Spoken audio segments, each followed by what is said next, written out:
दोस्तों, बंगाल की सरहद से इस वक्त ऐसी खबर निकलकर सामने आ रही है जिसने पूरे देश की राजनीति, सुरक्षा एजेंसियों और सीमा पार बैठे घुसपैठिया सिंडिकेट में हड़कंप मचा दिया है। दावा किया जा रहा है कि अब भारत ने सिर्फ चेतावनी देने की नीति छोड़कर सीधे एक्शन मोड में उतरने का फैसला कर लिया है।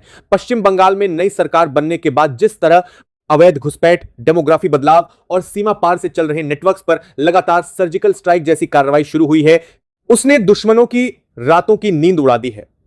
सरहद से लेकर दिल्ली तक हाई अलर्ट का माहौल है और अब जो खुलासा सामने आया है उसने पूरे इलाके की तस्वीर बदल कर रख दी है।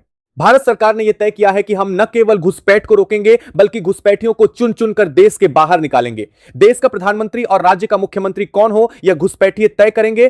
पूरे बंगाल को घुसपैठियों से मुक्त करने के लिए बटन दबाना है, घुसपैठियों से मुक्त करना है। दोस्तों, 20 मई को पश्चिम बंगाल की नवनिर्वाचित शुभेंदु सरकार ने देश की आंतरिक सुरक्षा को लेकर एक ऐसा अभूतपूर्व और फौलादी फैसला लिया है जिसने भारत और बांग्लादेश की सरहद का इतिहास हमेशा के लिए बदल दिया है।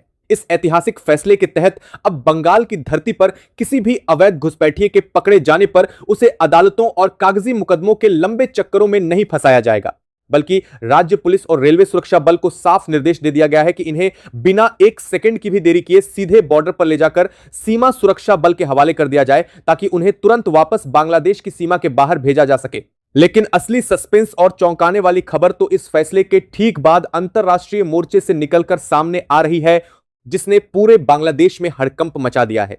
रक्षा और कूटनीतिक गलियारों से मिल रही बेहद पुख्ता और सनसनीखेज खबरों के अनुसार भारत विरोधी रुख अपनाए बैठी सीमा पार की नई हुकूमत ने पिछले 53 सालों का इतिहास बदलते हुए अपने प्रशासनिक अधिकारियों को भारत के मसूरी भेजने के बजाय सीधे पाकिस्तान के लाहौर भेज दिया है। इतना ही नहीं, पाकिस्तान ने भी चीन के साथ मिलकर बनाया हुआ अपना घातक लड़ाकू विमान यानी JF-17 थंडर का एडवांस्ड सिम्युलेटर पड़ोसी देश को सौंप दिया है ताकि उनके पायलटों को भारत के खिलाफ रणनीतिक मोर्चेबंदी के लिए तैयार किया जा सके। इस बेहद शत्रुतापूर्ण घेराबंदी के बाद सरहद पर दोनों देशों के बीच भारी सामरिक तनाव देखा जा सकता है। कल तक जो विदेशी तत्व और सीमा पार के कट्टरपंथी भारत के आंतरिक प्रशासनिक फैसलों को लेकर हमारे देश को कोस रहे थे, आज गृह मंत्री अमित शाह के गुप्त और कड़े आदेश ने उनके पैरों तले से जमीन खिसका दी है। अमित शाह ने साफ शब्दों में अपनी सुरक्षा एजेंसियों को निर्देश दे दिया है कि अब समस्या को सिर्फ नियंत्रित रखना हमारी नीति नहीं हो सकती, बल्कि समस्या को जड़ समेत समाप्त करना ही असली सुरक्षा दृष्टिकोण है। अब पूरी दुनिया को बहुत अच्छी तरह समझ में आने लगा है कि आखिर वहां के चरमपंथी तत्व बंगाल में राष्ट्रभक्त सरकार बनने से इतने ज्यादा खौफजदा और परेशान क्यों थे। उन्हें इस बात का अंदेशा बहुत पहले से था कि जैसे ही बंगाल की सत्ता में देशभक्त ताकतों की वापसी होगी, वैसे ही न सिर्फ अवैध घुसपैठियों के डंकी रूट्स बंद होंगे, बल्कि सरहद पर भी भारत डिटेक्ट, डिलीट और डिपोर्ट की एक ऐसी आक्रामक नीति अपनाएगा जो सीधे उनके मंसूबों को समाप्त कर देगी। आखिर बिना कोर्ट कचहरी के सीधे बॉर्डर से बाहर करने का वह कौन सा नया कानून है जिसने घुसपैठियों के पैरोकारों की बोलती बंद कर दी है। गृह मंत्री अमित शाह के उस विशेष डेमोग्राफी मिशन में ऐसा क्या है जिसने सीमा पार के सिंडिकेट को घुटने टेकने पर मजबूर कर दिया है और सिलीगुड़ी कॉरिडोर को हमेशा के लिए अलग करने का दावा करने वाले शर्जील इमाम की साजिश को भारतीय सेना ने कैसे हमेशा के लिए दफन कर दिया है। आज की इस बेहद खोजी और राष्ट्रहित से जुड़ी विशेष रिपोर्ट में हम आपको ग्राउंड जीरो की उन जमीनी और सामरिक सच्चाइयों से रूबरू कराएंगे। दोस्तों, भारत माता की अखंडता, हमारी सीमाओं की रक्षा और दिन रात सरहद पर मुस्तैद हमारे वीर जवानों के साहस के सम्मान में इस वीडियो को अभी एक प्यारा सा लाइक जरूर कर दीजिए। अगर आप भी इस महाकार्रवाई का दिल से समर्थन करते हैं तो कमेंट बॉक्स में जय हिंद या भारतीय सेना जिंदाबाद लिखना मत भूलिएगा। चलिए इस बड़े कूटनीतिक और सैन्य खुलासे की गहराई में उतरते हैं। दोस्तों, इस ऐतिहासिक घटनाक्रम को गहराई से समझने के लिए हमें सबसे पहले पश्चिम बंगाल के उस प्रशासनिक गलियारे की तरफ चलना होगा जहां से जारी हुए पत्र ने सरहद पार बैठे सिंडिकेट की कमर तोड़ दी है। मुख्यमंत्री शुभेंदु अधिकारी के सीधे आदेश को हल्के में लेने की भूल देश के दुश्मन भी नहीं कर रहे। अब तक का पुराना ढर्रा यह था कि जब भी बंगाल के किसी हिस्से जैसे हावड़ा स्टेशन, सियालदह या सीमावर्ती जिलों में कोई अवैध घुसपैठिया पकड़ा जाता था तो स्थानीय पुलिस उसे विदेशी नागरिक अधिनियम के तहत गिरफ्तार करती थी। इसके बाद महीनों और सालों तक अदालतों में मुकदमा चलता था। इस लंबी कानूनी प्रक्रिया का फायदा उठाकर घुसपैठियों के आका और स्थानीय दलाल उनके फर्जी कागजात जैसे राशन कार्ड, वोटर आईडी और पैन कार्ड तक बनवाने का समय पा जाते थे। नतीजा यह होता था कि कानूनी दांव पेंच के सहारे वे यहीं बस जाते थे और उन्हें कभी वापस नहीं भेजा जा पा रहा था। लेकिन 20 मई से लागू हुए इस नए नियम ने इस पूरी व्यवस्था को पलटकर रख दिया है। मुख्यमंत्री शुभेंदु अधिकारी ने साफ कर दिया है कि पश्चिम बंगाल की पुलिस या रेलवे सुरक्षा बल जैसे ही किसी संदिग्ध को हिरासत में लेगी, उसकी नागरिकता की प्राथमिक जांच के तुरंत बाद उसे किसी कोर्ट रूम में ले जाने के बजाय सीधे बॉर्डर आउटपोस्ट पर तैनात सीमा सुरक्षा बल के सुपुर्द कर दिया जाएगा। सीमा सुरक्षा बल के पास अब यह अधिकार होगा कि वह फ्लैग मीटिंग के जरिए या चिन्हित रास्तों से उस घुसपैठिए को तुरंत सीमा पार ढकेल दे। यह प्रक्रिया इतनी तेज होगी कि किसी भी सिंडिकेट या स्थानीय नेता को बीच में दखल देने और कागजी हेरफेर करने का मौका ही नहीं मिलेगा। इतना ही नहीं, इस पूरे महाअभियान की पारदर्शिता बनाए रखने और राज्य मशीनरी की जवाबदेही तय करने के लिए एक बेहद कड़ा प्रशासनिक ढांचा तैयार किया गया है। अब राज्य के पुलिस महानिदेशक को यह विशेष जिम्मेदारी दी गई है कि वे हर हफ्ते पूरे राज्य से ऐसे पकड़े गए और सीमा पार भेजे गए अवैध प्रवासियों की विस्तृत साप्ताहिक रिपोर्ट सीधे मुख्यमंत्री कार्यालय को सौंपेंगे। इस सीधी निगरानी का असर यह हुआ है कि जो स्थानीय पुलिस बल पहले राजनीतिक दबाव के कारण अवैध बस्तियों पर कार्रवाई करने से कतराता था, वह अब खुद डंकी रूट्स और संदिग्ध अड्डों की तलाश में दिन रात छापेमारी कर रहा है। यहां पर एक बहुत बड़ा और महत्वपूर्ण सामरिक पहलू सामने आता है, जिसे लेकर अक्सर भ्रम फैलाया जाता है। भारत सरकार ने इस नीति में पूरी तरह से मानवीय और कानूनी संतुलन बनाए रखा है। इस आदेश में साफ तौर पर यह प्रावधान किया गया है कि यह सख्त कार्रवाई देश के नागरिकता संशोधन कानून यानी चा के प्रावधानों को ठेस नहीं पहुंचाएगी।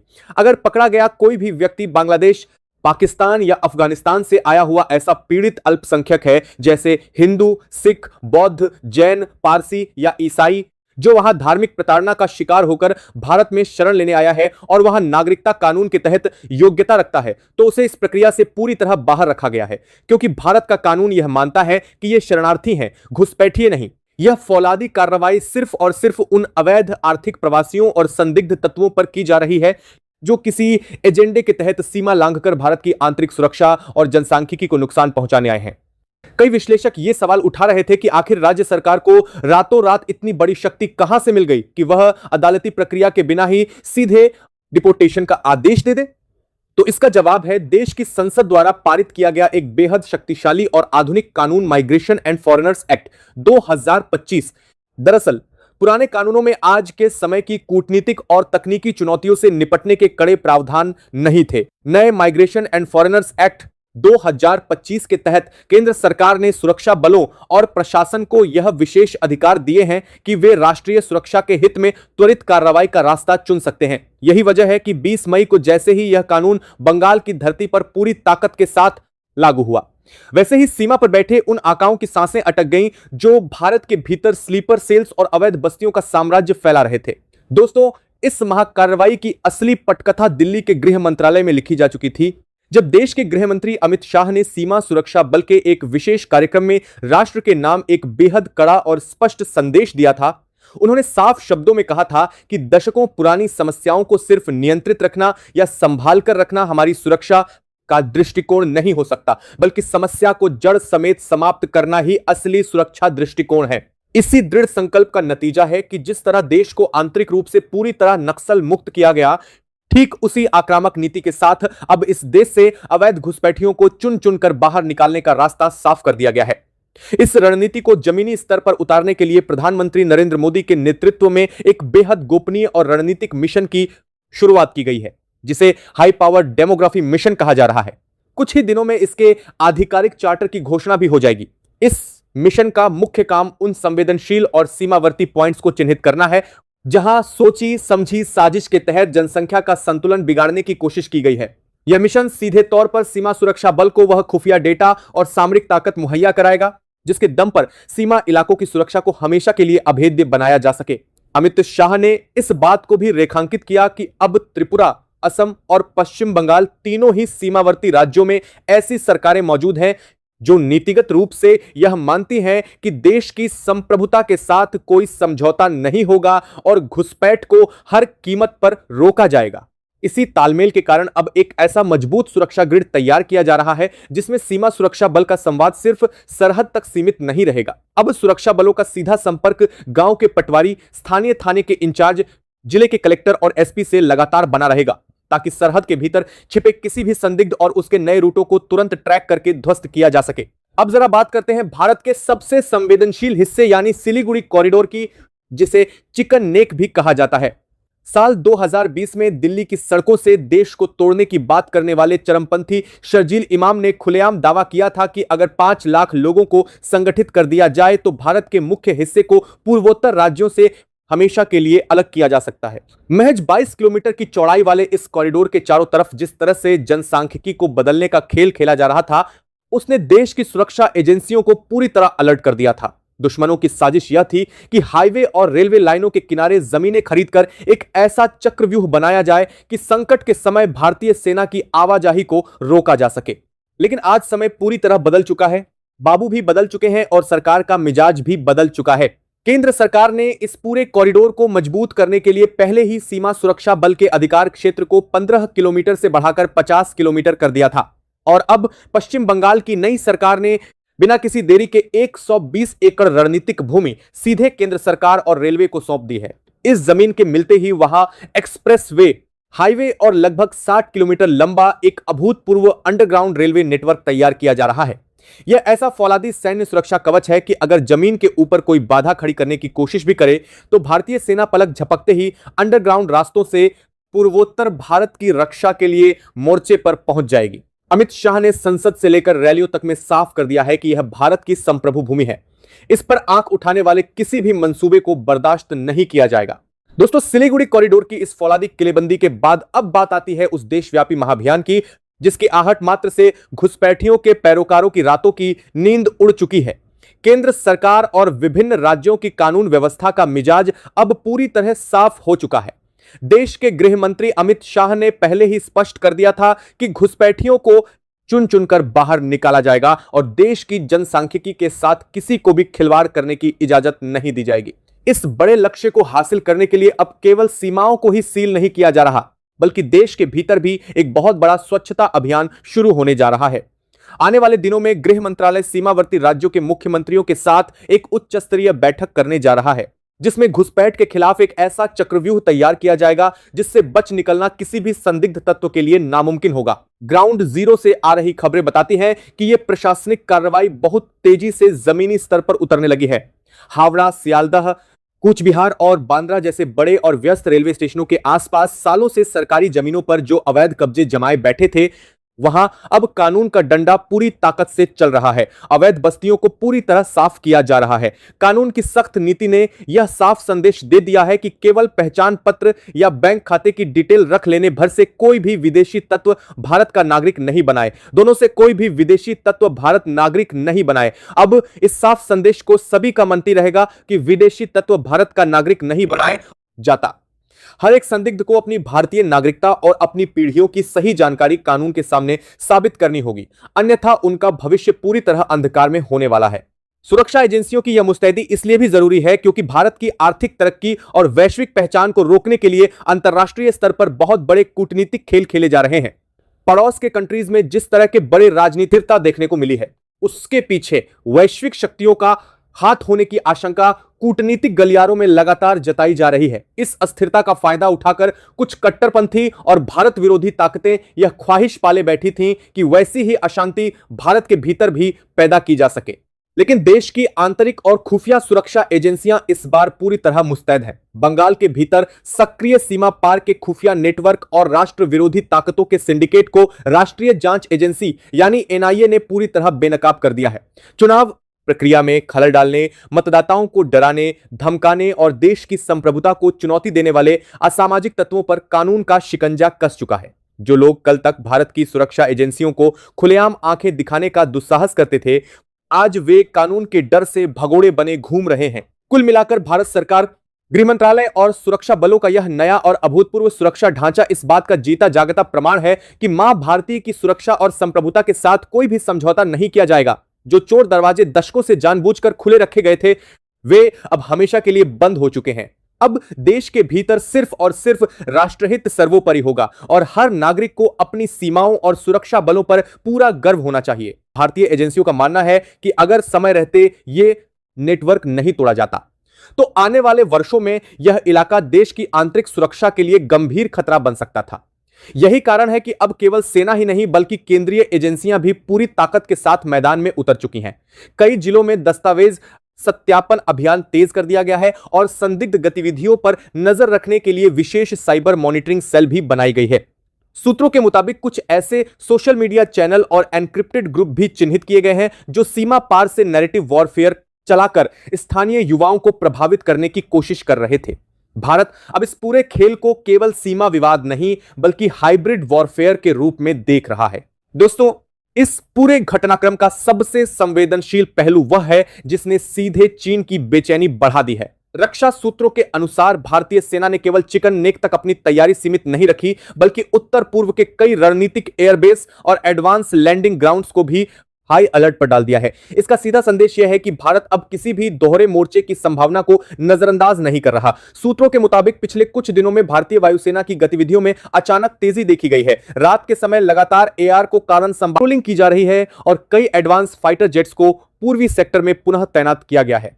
यह वही रणनीति है जिसका इस्तेमाल भारत ने पहले भी संवेदनशील सैन्य तनाव के दौरान किया था, लेकिन इस बार फर्क सिर्फ इतना है कि भारत रक्षात्मक मुद्रा में नहीं बल्कि स्पष्ट आक्रामक तैयारी के साथ दिखाई दे रहा है। उधर सीमा पार बांग्लादेश के भीतर भी हालात तेजी से बदल रहे हैं। खबरें हैं कि वहां की सेना और राजनीतिक नेतृत्व के बीच इस मुद्दे को लेकर मतभेद बढ़ने लगे हैं। कुछ अधिकारी नहीं चाहते कि भारत के साथ किसी भी प्रकार का तनाव बढ़े क्योंकि वे भारतीय सैन्य क्षमता को भली भांति जानते हैं, लेकिन दूसरी तरफ कुछ कट्टरपंथी और बाहरी प्रभाव वाले गुट लगातार माहौल को भड़काने की कोशिश कर रहे हैं। यही वजह है कि अब ढाका के भीतर भी सुरक्षा एजेंसियां कई गुप्त बैठकों में व्यस्त दिखाई दे रही हैं। सूत्र बताते हैं कि भारत की आक्रामक सैन्य तैयारी ने वहां की सत्ता व्यवस्था के भीतर असहजता पैदा कर दी है क्योंकि उन्हें अंदाजा हो चुका है कि अगर स्थिति नियंत्रण से बाहर गई तो भारत इस बार केवल चेतावनी देकर नहीं रुकेगा। इस पूरे ऑपरेशन का सबसे बड़ा असर अब स्थानीय स्तर पर दिखाई देने लगा है। जिन इलाकों में पहले रात होते ही संदिग्ध गतिविधियां शुरू हो जाती थीं, वहां अब सेना की लगातार गश्त के कारण सन्नाटा पसरा हुआ है। कई अवैध ठिकानों को खाली किया जा चुका है और कुछ संदिग्ध लोग अचानक गायब बताए जा रहे हैं। सुरक्षा एजेंसियों का मानना है कि सेना की तेज कार्रवाई के कारण पूरे नेटवर्क में डर फैल चुका है। यही कारण है कि अब सीमा पार बैठे आकाओं को समझ नहीं आ रहा कि भारत की अगली चाल क्या होगी। अंदरूनी रिपोर्ट्स के मुताबिक भारतीय एजेंसियां अब केवल सीमावर्ती इलाकों तक सीमित नहीं रहेंगी बल्कि उन आर्थिक नेटवर्क्स पर भी कार्रवाई शुरू की जाएगी जिनके जरिए अवैध घुसपैठ और जमीन कब्जाने का खेल चलाया जा रहा था। दोस्तों, अब जो जानकारी सामने आई है उसने पूरे मामले को और ज्यादा गंभीर बना दिया है। सूत्रों का कहना है कि भारतीय एजेंसियों ने कुछ ऐसे वित्तीय लेनदेन पकड़े हैं जिनके तार विदेशों से जुड़े हुए हैं। जांच में यह पता लगाने की कोशिश की जा रही है कि आखिर अब सीमावर्ती क्षेत्रों में अचानक जमीन खरीदने और अवैध निर्माण के लिए पैसा कहां से आ रहा था। अगर यह नेटवर्क पूरी तरह उजागर हो गया तो कई बड़े नाम सामने आ सकते हैं। यही वजह है कि अब केवल सुरक्षा एजेंसियां ही नहीं बल्कि आर्थिक जांच एजेंसियां भी इस पूरे मामले में सक्रिय हो चुकी हैं। दिल्ली में बैठा शीर्ष नेतृत्व अब इस पूरे संकट को राष्ट्रीय सुरक्षा के साथ साथ आर्थिक और जनसंख्या युद्ध के रूप में भी देख रहा है। इस बीच भारतीय सेना ने जिस तेजी से अपनी रणनीतिक पकड़ मजबूत की है उसने अंतरराष्ट्रीय विश्लेषकों का भी ध्यान खींच लिया है। कई विदेशी रक्षा विशेषज्ञ मान रहे हैं कि भारत अब अपनी सीमाओं की सुरक्षा को लेकर पुरानी धीमी रणनीति छोड़ चुका है। अब नई नीति स्पष्ट है। पहले पहचानो, फिर घेरो और उसके बाद निर्णायक कार्रवाई करो। यही कारण है कि सेना को इस बार अभूतपूर्व अधिकार दिए गए हैं। बताया जा रहा है कि सीमावर्ती क्षेत्रों में तैनात कमांडरों को तुरंत निर्णय लेने की स्वतंत्रता दी गई है ताकि किसी भी खतरे का जवाब मिनटों में दिया जा सके। दोस्तों, सबसे चौंकाने वाली बात यह है कि अब इस पूरे ऑपरेशन को केवल सीमा सुरक्षा मिशन नहीं माना जा रहा बल्कि इसे आने वाले समय की सबसे बड़ी राष्ट्रीय सुरक्षा रणनीति के रूप में देखा जा रहा है। अगर भारत चिकन नेक को पूरी तरह सुरक्षित करने में सफल हो जाता है तो उत्तर पूर्व को अस्थिर करने की दशकों पुरानी कोशिशों को बड़ा झटका लगेगा। यही कारण है कि इस समय पूरा सरकारी तंत्र एक साथ एक्टिव दिखाई दे रहा है। सेना, खुफिया एजेंसियां, साइबर यूनिट्स, आर्थिक जांच एजेंसियां और स्थानीय प्रशासन सभी को एक साझा मिशन पर लगा दिया गया है। अब सवाल यह है कि भारत की अगली चाल क्या होगी। क्या केवल सुरक्षा घेरा मजबूत किया जाएगा या फिर सीमा पार बैठे उन नेटवर्क्स पर भी सीधा दबाव बनाया जाएगा जो इस पूरे खेल को चला रहे हैं। अंदरूनी सूत्रों की माने तो आने वाले दिनों में कुछ ऐसे बड़े फैसले हो सकते हैं जो पूरे क्षेत्र की रणनीतिक तस्वीर बदल देंगे। भारत अब केवल प्रतिक्रिया देने वाला देश नहीं रहना चाहता, बल्कि वह यह संदेश देना चाहता है कि अगर किसी ने उसकी संप्रभुता और अखंडता को चुनौती देने की कोशिश की तो जवाब इतना बड़ा होगा कि उसकी गूंज सीमा पार ही नहीं बल्कि दुनिया की बड़ी ताकतों तक सुनाई देगी। इस वीडियो को ज्यादा से ज्यादा शेयर कीजिए ताकि हर एक